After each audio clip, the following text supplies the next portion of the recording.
বিশ্বকাপ ফাইনাল শেষ, ট্রফি উঠেছে স্পেনের হাতে।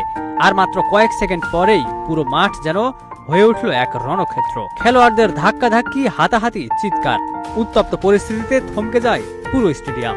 কিন্তু ঠিক কি ঘটেছিল আসলে শেষ বাঁশি বাজার পরে? 2026 বিশ্বকাপ ফাইনালের শেষ বাঁশি বাজার সাথে সাথেই নিউ জার্সির মেটলাইফ স্টেডিয়াম রূপ নিল এক রণক্ষেত্রে। স্পেন বিশ্ব চ্যাম্পিয়ন হওয়ার উল্লাসে মাতার মুহূর্তেই স্প্যানিশ অধিনায়ক রদ্রিকে ঘুষি মেরে বসেন আর্জেন্টিনার ডিফেন্ডার নাওয়েল মলিনা, যা দুই দলের খেলোয়াড়ের মধ্যে এক ভয়াবহ হাতাহাতি ও বিশৃঙ্খলার জন্ম দেয়। অতিরিক্ত সময়ের নাটকীয় লড়াইয়ে 1-0 গোলে ম্যাচ জিতে নেওয়ার পর বেঞ্চে থাকা স্প্যানিশ অধিনায়ক রদ্রি মাঠের ভেতরে দৌড়ে আসছিলেন সতীর্থদের সাথে উদযাপন করতে। ঠিক সেই মুহূর্তে চরম হতাশায় নিমজ্জিত আর্জেন্টিনার রক্ষণভাগের খেলোয়াড় নাওয়েল মলিনা আচমকা রদ্রির বুকে সজোরে ঘুষি মেরে বসেন। রদ্রি তাৎক্ষণিকভাবে থমকে দাঁড়িয়ে মলিনার মুখোমুখি হলে দুই দলের খেলোয়াড় ও স্টাফদের মধ্যে তুমুল উত্তেজনা ছড়িয়ে পড়ে। মাঠের পরিস্থিতি মুহূর্তেই উত্তপ্ত হয়ে ওঠে এবং দুই দলের স্কোয়াডের মাঝেও ধস্তাধস্তি শুরু হয়ে যায়।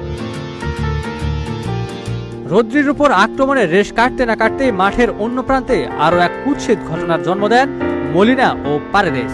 স্প্যানিশ তরুণ মিডফিল্ডার গাভি যখন জয়ের আনন্দে মেতে উঠেছিলেন, তখন পারেদেস ও মলিনা যৌথভাবে তাকে ঘাড় ও গলা চেপে ধরে মাঠের ঘাসের উপর আছাড় মেরে ফেলে দেন। আর্জেন্টাইন খেলোয়াড়দের এমন উগ্র আচরণের পর বিশ্ব ফুটবলের সাবেক তারকা ও বিশ্লেষকরা তীব্র ক্ষোভ ও সমালোচনা প্রকাশ করেছেন। টেলিভিশন ধারাভাষ্যে আর্জেন্টিনার এই আচরণ দেখে ক্ষোভ উগরে দিয়েছেন ইংল্যান্ডের সাবেক ডিফেন্ডার গ্যারি নেভিল। লিয়ান্দ্রো পারেদেসকে সরাসরি আক্রমণ করে তিনি বলেন, ও একটা আস্ত কলঙ্ক। আমি আর্জেন্টাইনদের লড়াকু মানসিকতা বেশ পছন্দ করি। পুরো টুর্নামেন্টে তারা জান প্রাণ দিয়ে লড়েছে এবং আজ স্পেনের মতো দুর্দান্ত দলের কাছে উড়ে যাওয়ার পরও লড়াই করেছে।